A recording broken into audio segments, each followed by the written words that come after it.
After the defeat at Gaugamela, Darius fled to the mountains, gathering what troops he could.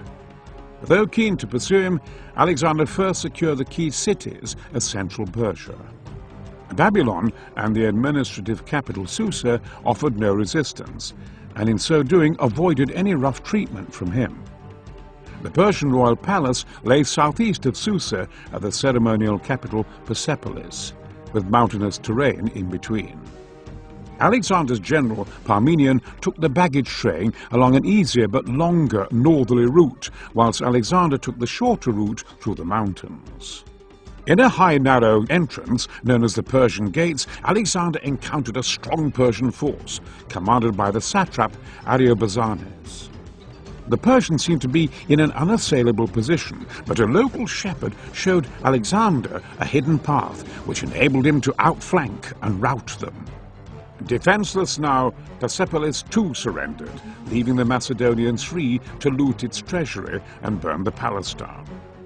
Now Alexander was free to take up the pursuit of Darius once more.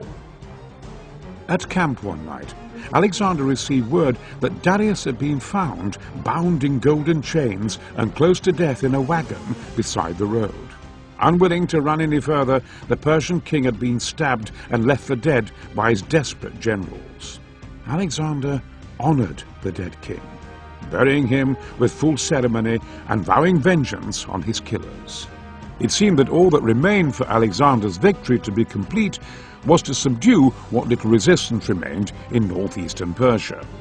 Once that was achieved and garrisons were established throughout the region, his men may have looked to enjoy the fruits of their labor as masters of the known world.